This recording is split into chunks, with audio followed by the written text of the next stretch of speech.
2025 December മാസം 24-ാം തീയതി ക്രിസ്മസിന്റെ തലേ ദിവസം ബാഹുബലി, ഇന്ത്യയുടെ ബാഹുബലി എന്നറിയപ്പെടുന്ന റോക്കറ്റ്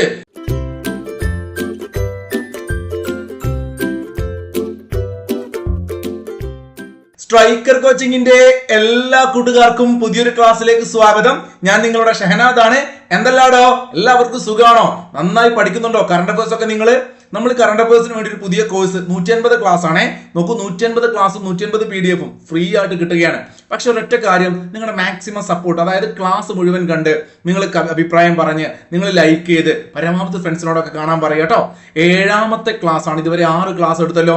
6 PDF ക്ലാസ്സും പഠിച്ചോ. നിങ്ങൾ ക്ലാസ്സുകൾ ഇഷ്ടപ്പെടാൻ ലൈക്ക് ചെയ്യുന്ന കാര്യം മറക്കരുത്. ഒരിക്കൽ കൂടി പറയാണ്, ഇതുവരെ എടുത്ത 6 ക്ലാസ്സും ഒരൊറ്റ പ്ലേലിസ്റ്റ് ആയിട്ടുണ്ട്. അതിന്റെ ലിങ്ക് മുകളിൽ പ്രൊവൈഡ് ചെയ്യാം. അത് കാണുക കൂട്ടുകാരെ. ഓക്കെ, 2025 നവംബർ മാസം ശ്രീലങ്കയിൽ വൻ നാശം വിതച്ച ചുഴലിക്കാറ്റ് ഏതാണ്? നല്ലൊരു ചോദ്യമാണ്. നിർബന്ധമായിട്ട് പഠിക്കണം. ചുഴലിക്കാറ്റുകളെ കുറിച്ച് സ്ഥിരമായിട്ട് PSC പരീക്ഷകൾ കടന്നു വരാറുണ്ട്. ഞാനൊരു മുമ്പത്തെ ക്ലാസ്സിൽ ഇത് പറഞ്ഞിരുന്നു. ഡിറ്റുവ, പേരെന്താണ്? ഡിറ്റുവ ചുഴലിക്കാറ്റ്. നമ്മുടെ ഡിസംബർ മാസം കഴിഞ്ഞ വർഷം നല്ല തണുപ്പ് കേരളത്തിൽ അനുഭവപ്പെട്ടു. ആ തണുപ്പ് അനുഭവപ്പെടാൻ കാരണമായ 2 പ്രതിഭാസങ്ങളുണ്ടല്ലോ. ഏതൊക്കെയായിരുന്നു? ഒന്ന് കമന്റ് ചെയ്തേ. ആ കാര്യങ്ങൾ പറഞ്ഞ സമയത്ത് ഞാൻ ഈ ഒരു ചുഴലിക്കാറ്റിനെ കുറിച്ച് പറഞ്ഞിരുന്നു. അപ്പൊ ഡിറ്റുവ ചുഴലിക്കാറ്റ് എവിടെ വീശിയടിച്ചു? ശ്രീലങ്കയിലാണ് ഡിറ്റുവ. ആരാണ് ഈ ഒരു ചുഴലിക്കാറ്റിന് ഡിറ്റുവ എന്ന പേര് നൽകിയത് ചോദിച്ചാൽ അത് യമൻ എന്ന് പറഞ്ഞ രാജ്യം കേട്ടോ. എടാ, ചുഴലിക്കാറ്റാണ് ഡിറ്റുവ. യമൻ ആലോചിച്ച് വെക്കുക. ഇന്ത്യയിലെ ആദ്യത്തെ കോറൽ റീഫ് റിസർച്ച് ഇൻസ്റ്റിറ്റ്യൂട്ട് നിലവിൽ വരുന്നത് എവിടെയാണ്? കോറൽ റീഫ് എന്ന് പറയുമ്പോൾ ഒരു പക്ഷേ എല്ലാവർക്കും എന്താണെന്ന് മനസ്സിലായിക്കോളുന്നില്ല. എന്റെ പിറകിൽ നിങ്ങൾ കാണുന്നുണ്ടോ? ഞാൻ മാറണോ? വേണ്ട. അവിടെ എന്തുണ്ട്? നല്ല പവിഴപ്പുറ്റുകൾ കാണാം അല്ലെ, കടലിനടിയിലൊക്കെ ഉള്ള. അത്തരത്തിലുള്ള കോറൽ റീഫ് റിസർച്ച്, അതിനെ കുറിച്ച് പഠിക്കാനുള്ള ഒരു ഇൻസ്റ്റിറ്റ്യൂട്ട് വരുന്നത് എവിടെയായിരിക്കും? സ്വാഭാവികമായിട്ടും അല്ലെ, നമ്മുടെ പ്രധാനപ്പെട്ട ഒരു ദ്വീപ് അല്ലെങ്കിൽ ആൻഡമാൻ നിക്കോബാർ ദ്വീപിലാണ് എന്ത് വരുന്നത്? ആൻഡമാൻ നിക്കോബാർ ദ്വീപിലെ എക്സാക്ട് സ്പോട്ട് സൗത്ത് ആൻഡമാനിലുള്ള ചിഡിയാടപ്പുവിലാണ്. ഇപ്പൊ ചിഡിയാടപ്പു, അവിടെ ഇംഗ്ലീഷിൽ എഴുതിയ ചിഡിയാടപ്പു. അങ്ങനെ ഒരു സ്ഥലമുണ്ട്. നിങ്ങൾ അതൊന്നും പഠിക്കേണ്ട. ആൻഡമാൻ നിക്കോബാർ ദ്വീപ് എന്ന് പഠിച്ചു വെച്ചാൽ മതി. സൗത്ത് ആൻഡമാനിലുള്ള ചിഡിയാടപ്പുവിലാണ് coral reef research institute, Andaman Nicobar ദ്വീപ്. സെറ്റ് മക്കളെ, ഏറ്റവും പ്രധാനപ്പെട്ട ഒരു ക്വസ്റ്റ്യൻ. ഞാൻ പൊതുവെ നിലവിലുള്ള പദവികളൊന്നും ഈ പറയുന്ന കറണ്ട് അഫയേഴ്സ് ക്ലാസ്സിൽ ഉൾപ്പെടുത്താറില്ല. ഏറ്റവും പ്രധാനപ്പെട്ട എക്സാം എടുക്കുന്ന സമയത്താണ് തരാറ്. ഞാൻ പദവികളൊക്കെ പറയുമ്പോൾ സ്റ്റാർ ഇട്ട് വെക്കും. നിങ്ങൾ ശ്രദ്ധിച്ചോന്നറിയില്ല, പദവികൾ പറയുമ്പോൾ നമ്മുടെ ക്ലാസ്സിലൊക്കെ ഞാൻ സ്റ്റാർ ഇട്ട് വെക്കാറുണ്ട്. അത് എന്തുകൊണ്ടാണ്? നിങ്ങളിത് 6 മാസം കഴിഞ്ഞിട്ടായിരിക്കും ഞാൻ ക്ലാസ് അപ്ലോഡ് ചെയ്തിട്ട് കാണുക. അപ്പൊ നിങ്ങൾ അത് ചെക്ക് ചെയ്യണം. ഏത് പദവി പറഞ്ഞാലും, ഇലക്ഷൻ കമ്മീഷനോ വിവരാവകാശ കമ്മീഷനോ മനുഷ്യാവകാശ കമ്മീഷനോ അതുപോലെ തന്നെ മുഖ്യമന്ത്രിമാര്, ഗവർണർമാർ, ഇതൊക്കെ മാറിയിട്ടോ കേട്ടോ. അപ്പൊ നിലവിൽ പുതിയ മുഖ്യ വിവരാവകാശ കമ്മീഷണർ, അത് കൃത്യമായിട്ട് പഠിക്കുക. ഈ സംഖ്യ പഠിച്ചാൽ തെറ്റില്ല. കാരണം അടുത്ത ആൾ വരുമ്പോൾ 14ാമത്തെ ആയിരിക്കും. 13ാമത്തെ ഇന്ത്യയുടെ ചീഫ് ഇൻഫർമേഷൻ കമ്മീഷണർ, ഇന്ത്യയുടെ മുഖ്യ വിവരാവകാശ കമ്മീഷണർ ആരാണ്? ഇന്ത്യയുടെ മുഖ്യ വിവരാവകാശ കമ്മീഷണർ രാജ്കുമാർ ഗോയൽ. ശ്രദ്ധിക്കണ പേര്. ഇതേപോലൊരു പേര് നമ്മൾ കഴിഞ്ഞ വേറൊരാളെ പഠിച്ചിട്ടുണ്ട്. അപ്പൊ പേര് ചെറിയൊരു വ്യത്യാസം ഉണ്ട്. ഇത് രാജ്കുമാർ ഗോയൽ. ആരാണ്? രാജ്കുമാർ ഗോയൽ. ഇത് പറയുമ്പോൾ ഞാൻ ഒരു ചോദ്യം ചോദിക്കും. ഇന്ത്യയുടെ ഇപ്പോഴത്തെ മുഖ്യ ഇലക്ഷൻ കമ്മീഷണർ ആരാണ്? എല്ലാവർക്കും അറിയാം. TV ന്യൂസിലൊക്കെ നമ്മളിങ്ങനെ കണ്ടുകൊണ്ടിരിക്കില്ലേ, ഇപ്പൊ ഇലക്ഷന്റെ സമയമുണ്ട് അല്ലെ. ഇന്ത്യയുടെ ഇപ്പോഴത്തെ കേന്ദ്ര തെരഞ്ഞെടുപ്പ് കമ്മീഷണറുടെ പേരൊന്ന് കമന്റ് ചെയ്തേ. ഇത് മുഖ്യ വിവരാവകാശം രാജ്കുമാർ ഗോയൽ. 13ാമത്തത് സെറ്റാണ് രാജ്കുമാർ ഗോയൽ. അവിടെ ഒരു നല്ല ചോദ്യമുണ്ട്. നോക്കൂ, കേന്ദ്ര വിവരാവകാശ കമ്മീഷനിൽ അതായത് ചീഫ് ആയിട്ടുള്ള ഒരു വ്യക്തിയെ കൂടാതെ മറ്റ് അംഗങ്ങൾ ഉണ്ടല്ലോ. അത്തരത്തിൽ കേന്ദ്ര വിവരാവകാശ കമ്മീഷണർമാരുണ്ട് അവിടെ. ആ കമ്മീഷണറായിട്ട് നിയമിതനായ ഒരു മലയാളിയാണ് PR രമേശ്. ആ പേരിന് പ്രത്യേകത എന്താണ്? ഇത് ആദ്യമായിട്ടാണ് ഇദ്ദേഹം അല്ലെങ്കിൽ ഒരു മലയാളി ഈ ഒരു പോസ്റ്റിലെത്തുന്നത്. അപ്പൊ അതുകൊണ്ട് കേന്ദ്ര വിവരാവകാശ കമ്മീഷണറായി നിയമിതനായ ആദ്യത്തെ മലയാളി ഇമ്പോർട്ടന്റ് ആണ്. ആ പത്ര കട്ടിങ് ഞാൻ കൊടുത്തിട്ടുണ്ട്, സാറിനെ കാണാൻ പറ്റും. കേന്ദ്ര വിവരാവകാശ കമ്മീഷണറായിട്ട് PR രമേശ് പദവിയിലെത്തുന്ന ആദ്യത്തെ മലയാളി. സെറ്റാണോ? ഡിജിറ്റൽ സാങ്കേതിക സർവകലാശാലകളിലെ VC നിയമനവുമായി ബന്ധപ്പെട്ട കമ്മിറ്റിയാണ് സുധാൻഷു ധൂലിയ കമ്മിറ്റി. നോക്കൂ, ഡിജിറ്റൽ സാങ്കേതിക സർവകലാശാലകളിലെ VC നിയമനവുമായി ബന്ധപ്പെട്ട കമ്മിറ്റി. ഡിജിറ്റൽ സാങ്കേതിക സർവകലാശാല സ്ഥിരം VCമാരെ സുപ്രീം കോടതി നിയമിക്കും എന്ന കാര്യം കൂടി ഓർത്ത് വെച്ചേക്ക്. ചിലപ്പോൾ സ്റ്റേറ്റ്മെന്റ് ആയിട്ട് ചോദിക്കാം. അപ്പൊ ഡിജിറ്റൽ സാങ്കേതിക സർവകലാശാലയിലെ സ്ഥിരം VCമാരെ ആരാണ് നിയമിക്കുക? സുപ്രീം കോടതി നിയമിക്കും. അപ്പൊ അതുമായി ബന്ധപ്പെട്ട കമ്മിറ്റിയാണ് സുധാൻഷു ധൂലിയ കമ്മിറ്റി. അത് പഠിച്ചല്ലോ. ഏറ്റവും പ്രധാനപ്പെട്ട ഒരു പുരസ്കാരമാണ് 2025 crossword book prize. Crossword book prize നന്നായിട്ട് പഠിക്കണേ. 2025 ക്രോസ് വേർഡ് ബുക്ക് പ്രൈസ്. ഈ ഒരു അവാർഡില് പരിഭാഷാ വിഭാഗത്തിലാണ് അവാർഡ്. നോക്കൂ, ജൂറിയുടെ പ്രത്യേക പരിഭാഷ വിഭാഗത്തിൽ ജൂറിയുടെ പ്രത്യേക എന്താ പറയാ പുരസ്കാരം കിട്ടിയ ക്രോസ് വേർഡ് ബുക്ക് പ്രൈസ് കിട്ടിയ കൃതി ചോദിച്ചാൽ ഇതാണ് മക്കളെ, the day the earth bloomed. The day the earth bloomed. ഇവിടെ ബുക്കിന്റെ ഫോട്ടോ ഒക്കെ കാണാൻ പിറകില്. ഇത് ഇങ്ങനെ ഈ ഒരു പേരിലേക്ക് മൊഴി മാറ്റിയത് ജെ ദേവികയാണ്. The day the earth bloomed crossword book prize. എന്തായിരുന്നു ഈ ഒരു കൃതിയുടെ പേര്? നിലം പൂത്തുമലർന്ന നാൾ. നിലം പൂത്തുമലർന്ന നാൾ. മനോജ് കുറൂർ. നോക്കണേ, മനോജ് കുറൂരിന്റെ നിലം പൂത്തുമലർന്ന നാൾ എന്ന കൃതി ദ ഡേ ദ എർത്ത് ബ്ലൂംഡ് എന്ന രൂപത്തിലേക്ക് ജയദേവിക മാറ്റുന്നു. നോക്കൂ, കുട്ടികൾക്കുള്ളൊരു അവാർഡും ദ ക്രോസ് വേർഡ് ബുക്ക് പ്രൈസിൽ കിട്ടിയിരുന്നു. ഏതാണത്? Grand pass bag of stories. ചോദ്യം ചോദിക്കാം, grand pass bag of stories എന്ന കൃതി ആരുടേതാണ്? സുധാമൂർത്തിയുടേതാണ്. മാഡത്തിന്റെ വളരെ പ്രധാനപ്പെട്ട ലേറ്റസ്റ്റ് ആയുള്ള ഒരു പുസ്തകം കൂടിയാണ് കുട്ടികൾക്കുള്ള പുസ്തകം, grand pass bag of stories, Sudha Murty. മക്കളെ, വളരെ വളരെ ഇമ്പോർട്ടന്റ് ആയിട്ടുള്ള ഒരു മിഷൻ നമുക്ക് പഠിക്കാം. അമേരിക്കയുടെ ഏറ്റവും ഭാരമുള്ള വാണിജ്യോപഗ്രഹം. ശ്രദ്ധിച്ചേ, അമേരിക്കയുടെ ഏറ്റവും ഭാരമുള്ള വാണിജ്യോപഗ്രഹമാണ് ബ്ലൂബേർഡ് 6 ബ്ലോക്ക് 2. ഒന്ന് പഠിച്ചേ, Bluebird 6 block 2. Bluebird 6 block 2. Bluebird 6 block 2. പഠിച്ചോ എന്താ സംഗതി? ഇത് വിക്ഷേപിച്ചത് നോക്കണേ, സതീഷ് ധവാൻ സ്പേസ് സെന്റർ ശ്രീഹരിക്കോട്ടയിൽ നിന്നാണ്. നോക്കണം, എവിടുന്നാണ്? നമ്മുടെ ഇന്ത്യയിൽ നിന്നാണ്. ഇതുമായി ബന്ധപ്പെട്ട് എന്തുകൊണ്ട് നമുക്ക് പഠിക്കാമെന്ന് ചോദിച്ചു കഴിഞ്ഞാൽ ഇത് വിക്ഷേപിച്ച ഡേറ്റ് എന്താണ്, ഇതിന്റെ പ്രത്യേകത അതാണ്. നോക്കൂ, ഇന്ത്യൻ മണ്ണിൽ നിന്ന് വിക്ഷേപിച്ച ഏറ്റവും ഭാരമേറിയ ഒരു പേലോഡാണ് ഈ ഒരു മിഷൻ. അത്രയ്ക്ക് വെയിറ്റ് ഉണ്ട്. നോക്കൂ, ഏകദേശം 6100 കിലോഗ്രാം. ചോദിക്കാം, 6100 കിലോഗ്രാം വെയിറ്റ് ഉള്ള ഒരു ഉപഗ്രഹത്തെ നമ്മുടെ ശ്രീഹരിക്കോട്ടയിലെ സതീഷ് ധവാൻ സ്പേസ് സെന്ററിൽ നിന്നും 2025 ഡിസംബർ 24 ക്രിസ്മസിന്റെ തലേ ദിവസം പഠിക്കാൻ നല്ല സുഖമാണ് അല്ലേ? ബാഹുബലി എന്ന് പഠിക്കുക. ബാഹുബലി, ഇന്ത്യയുടെ ബാഹുബലി റോക്കറ്റ് എന്നറിയപ്പെടുന്ന നോക്കൂ, ബ്ലൂബേർഡ് 6 ബ്ലോക്ക് 2 അമേരിക്കയുടെ ഏറ്റവും ഭാരമുള്ള ഉപഗ്രഹം അത് വിക്ഷേപിക്കുന്നു. എന്നാണ് പഠിച്ചു വെക്കുക. LVM-3M6 എന്ന് പറയുന്ന നമ്മുടെ സ്വന്തം വിക്ഷേപണ വാഹനം, ഇന്ത്യയുടെ ബാഹുബലി എന്നറിയപ്പെടുന്ന റോക്കറ്റ് അത്രയേറെ ഭാരമുണ്ട്. 6100 കിലോഗ്രാം ഭാരമുള്ള ഇന്ത്യൻ മണ്ണിൽ നിന്ന് വിക്ഷേപിച്ച ഏറ്റവും ഭാരമേറിയ പേലോഡ് ബ്ലൂബേർഡ് 6 ബ്ലോക്ക് 2. പഠിച്ചോ? LVM-3M6 LVM-3M6 പഠിച്ചല്ലോ. ഓക്കെ, സെറ്റ് ആണ്. ISROയുടെ വാണിജ്യ വിഭാഗമായ ന്യൂ സ്പേസ് ഇന്ത്യ ലിമിറ്റഡും, അതായത് അമേരിക്കൻ ആസ്ഥാനമായിട്ടുള്ള AST സ്പേസ് മൊബൈലും, കേട്ടോ, AST ആൻഡ് സയൻസ് LLC അതൊരു കമ്പനിയാണ്. അപ്പൊ തൽക്കാലം നിങ്ങൾ ആ കമ്പനിയുടെ പേരൊക്കെ അതുപോലെ ബൈഹാർട്ട് ചെയ്യാതെ അമേരിക്കയും ഇന്ത്യയും തമ്മിലുള്ള ഒരു വാണിജ്യ കരാറിന്റെ ഭാഗമായിട്ടുള്ള ഒരു ദൗത്യമാണ്. അപ്പൊ അമേരിക്കൻ കമ്പനിയുടെ പേര് ജസ്റ്റ് ഓർത്ത് വെച്ചേക്കുക, AST സ്പേസ്, കേട്ടോ, AST സ്പേസ്. അതുപോലെ തന്നെ നമ്മുടെ ഇന്ത്യയിലെ ന്യൂ സ്പേസ് ഇന്ത്യ ലിമിറ്റഡ്, കേട്ടോ, ISROയുടെ വാണിജ്യ വിഭാഗമായ ന്യൂ സ്പേസ് ഇന്ത്യ ലിമിറ്റഡും കൂടി ചേർത്തുകൊണ്ട് എന്താക്കുന്നു ഈ ഒരു ഉപഗ്രഹ മിഷൻ നടത്തിയത്.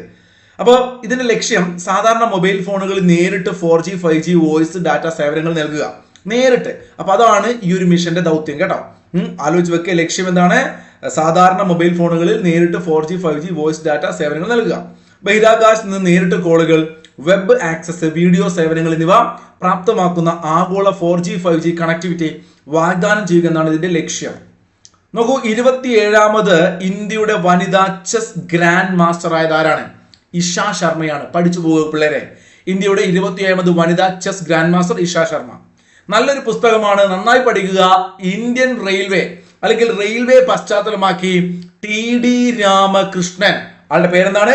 TD രാമകൃഷ്ണൻ എന്ന് കേൾക്കുമ്പോൾ നിങ്ങളുടെ മനസ്സിലേക്ക് സുഗന്ധി എന്ന ആണ്ടാൾ ദേവനായകി വന്നിട്ടുണ്ടാവും അല്ലെ? പ്രധാനപ്പെട്ട ഒരു പുസ്തകമാണ്. PSC ഒരുപാട് തവണ ചോദിച്ചു.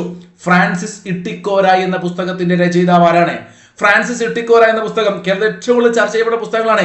ഫ്രാൻസിസ് ഇട്ടിക്കോര, സുഗന്ധി എന്ന ആണ്ടാൾ ദേവനായകി, നമ്മുടെ വയലാർ അവാർഡ് കിട്ടിയ കൃതിയാണ്.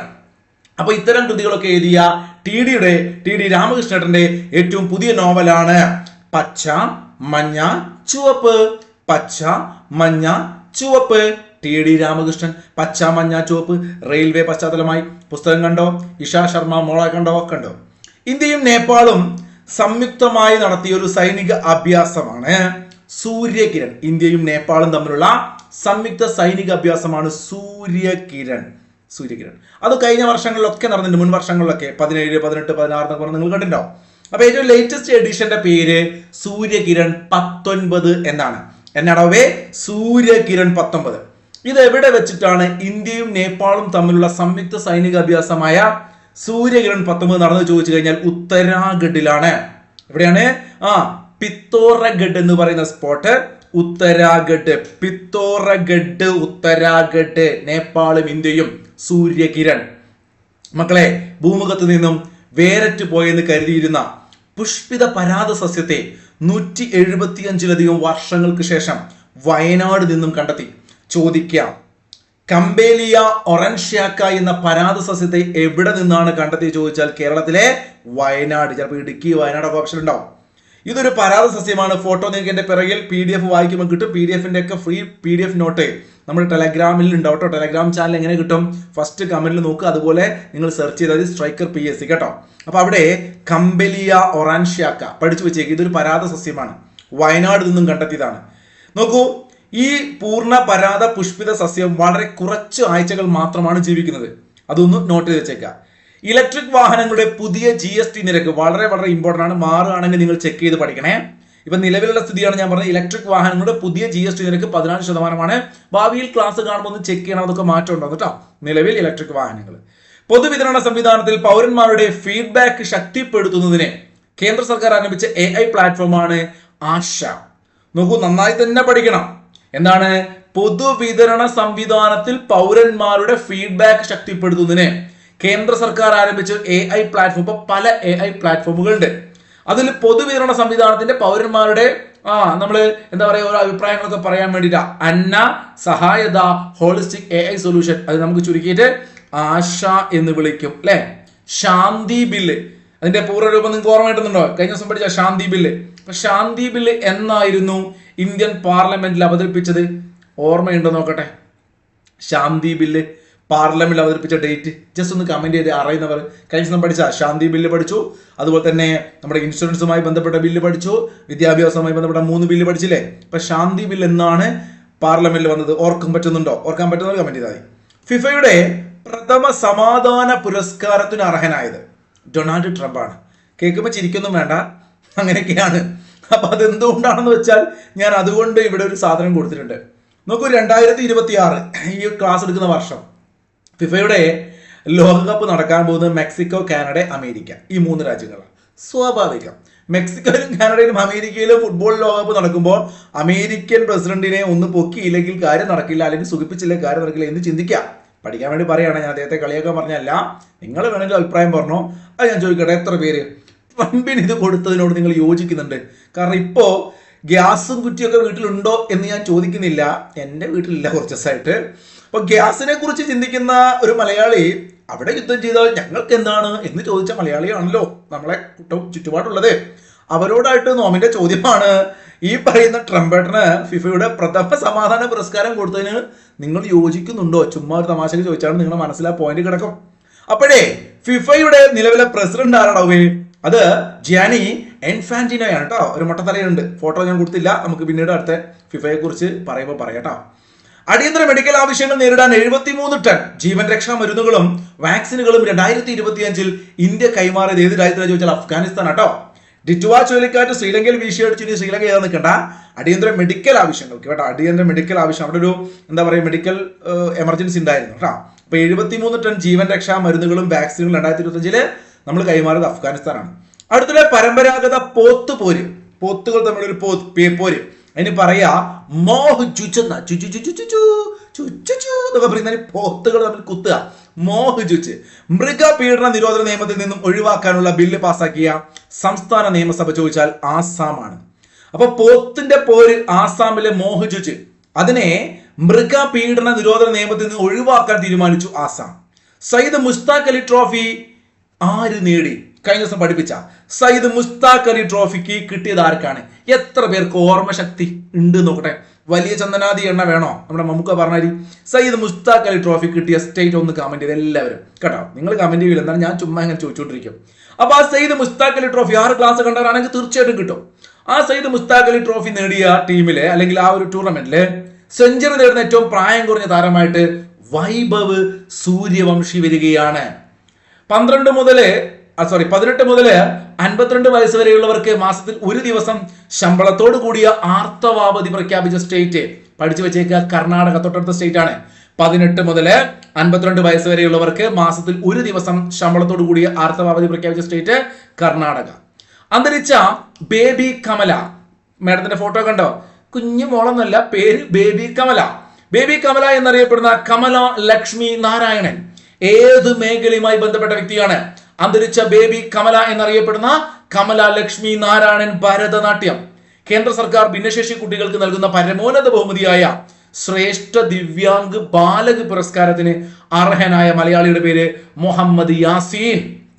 പേര് ശ്രദ്ധിച്ചേ, പ്രധാനമന്ത്രിയുടെ ബാലശേഷി ഈ പറഞ്ഞ ഭിന്നശേഷി കുഞ്ഞുങ്ങൾക്ക് നൽകുന്ന പ്രധാനപ്പെട്ട ഒരു ബഹുമതിയാണ് ഏത്? ശ്രേഷ്ഠ ദിവ്യാംഗ് ബാലക്. അത് കിട്ടിയത് മുഹമ്മദ് യാസീൻ. പത്രക്കട്ടയിൽ ഞാൻ കൊടുത്തിട്ടുണ്ട്, PDF വായിച്ചുക. ശ്രേഷ്ഠ ദിവ്യാംഗ് ബാലക് പുരസ്കാരം കിട്ടിയത് മുഹമ്മദ് യാസീൻ. കുഞ്ഞിനെ കണ്ടില്ലേ?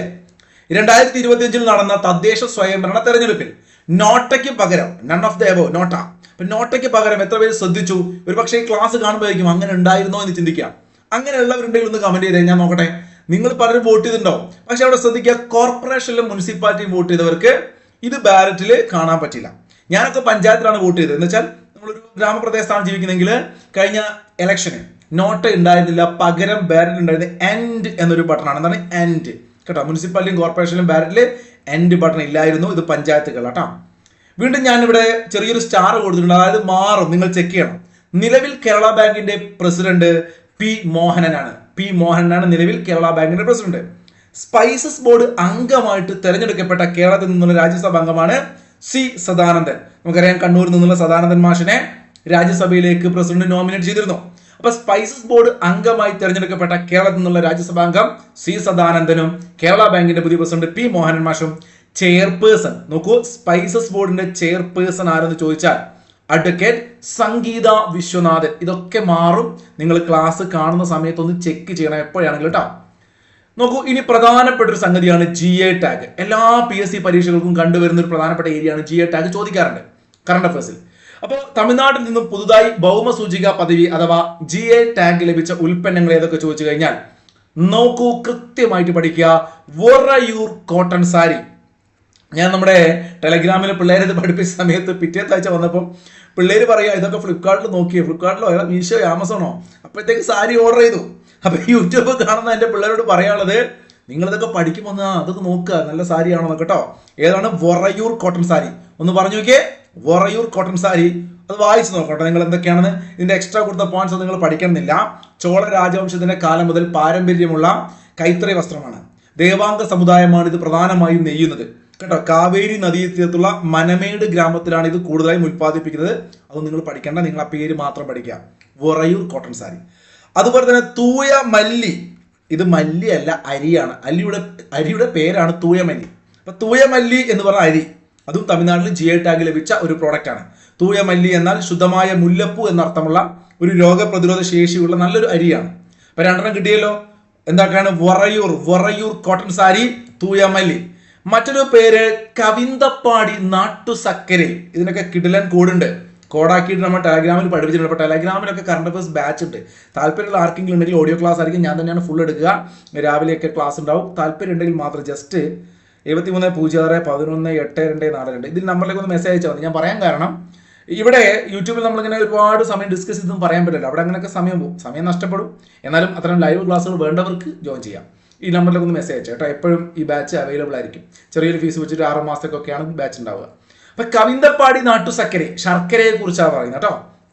രാസവസ്തുക്കൾ ചേർക്കാതെ പരമ്പരാഗത രീതിയിൽ നിർമ്മിക്കുന്ന ശർക്കര പൊടിയാണിത്, കവിന്തപ്പാടി നാട്ടുസക്കരെ. ഇനി നാമക്കൽ നോക്കൂ, നാമക്കലെ ഒരു കൽച്ചട്ടിയാണ്. ഇവിടെ ഫോട്ടോ ഒക്കെ കാണാൻ, ശർക്കരന്റെ ഫോട്ടോ വിട്ടേക്ക്. ആ ചട്ടിയുടെ രൂപം നോക്കി നിങ്ങൾ അല്ലേ, നമ്മുടെ നാട്ടിൻ പുറത്തൊക്കെ പണ്ടൊക്കെ ഉണ്ടാവാറുണ്ടായിരുന്നു. സോപ്പ് സ്റ്റോൺ ഉപയോഗിച്ച് നിർമ്മിക്കുന്ന പാത്രങ്ങളാണ് പ്രാദേശികമായി കൽച്ചട്ടി എന്ന് വിളിക്കുന്നത്. ചൂട് അധിക നേരം നിലനിർത്താൻ കഴിയുന്നതും ദീർഘകാലം ഈട് നിൽക്കുന്നതുമാണ് ഈ പത്രങ്ങൾ. അപ്പം നാമക്കൽ കൽച്ചട്ടി, കവിന്തപ്പാടി നാട്ടു സക്കരൈ, അതുപോലെ തന്നെ അംബാസമുദ്രം ചോപ്പു സമൻ. കേൾക്കുമ്പോൾ തന്നെ പേടിക്കണ്ട, ഇത് ഒരു കളിപ്പാട്ടമാണ്. അംബാസമുദ്രം ചോപ്പു സമൻ. ചോപ്പു സമൻ എന്ന് പറയും അങ്ങനത്തെ മനോഹരമായ മരം കൊണ്ട് നിർമ്മിക്കുന്ന കളിപ്പാട്ടങ്ങൾ കേട്ടോ. അംബാസമുദ്രം ചോപ്പു സമൻ, നാമക്കൽ കൽച്ചട്ടി, കവിന്തപ്പാടി നാട്ടുസക്കരൈ, വൊറയൂർ കോട്ടൺ സാരി, തൂയ മല്ലീര. ഞാൻ പറഞ്ഞല്ലോ ഇതിനൊക്കെ കോഡുണ്ട്. കോഡുകളൊക്കെ പറയാൻ നിന്നാൽ സമയം പോകും. നമ്മുടെ ക്ലാസ്സിൽ അറിയുന്ന ആരെങ്കിലൊക്കെ ഉണ്ടെങ്കിൽ കോഡൊന്ന് കമന്റ് ചെയ്യുക കേട്ടോ. പിള്ളേരൊക്കെ പലപ്പോഴും പല കോഡ് പറയാറുണ്ട്. 2026 ഐക്യരാഷ്ട്രസഭയുടെ 31ാമത്, ശ്രദ്ധിക്കണം, 31ാമത് കാലാവസ്ഥ ഉച്ചകോടിയുടെ വേദി. 31ഉം 32ഉം ഒക്കെ പഠിപ്പിച്ചിട്ടുണ്ട്. എത്ര പേർക്ക് ഓർമ്മയുണ്ട്? 30, 31, 32 ഓർമ്മയുള്ളവർ അത് 3ഉം കമന്റ് ചെയ്തോ, അല്ലെങ്കിൽ ഇതിന്റെ ആൻസർ കമന്റ് ചെയ്തോളൂ. എല്ലാവർക്കും നന്നായി കറണ്ട് അഫയേഴ്സ് പഠിക്കാൻ പറ്റട്ടെ. നമുക്ക് അടുത്ത ക്ലാസ് കാണാം. അതുവരെ നിങ്ങൾക്ക് നല്ലത് വരട്ടെ. Good bye. Thank you.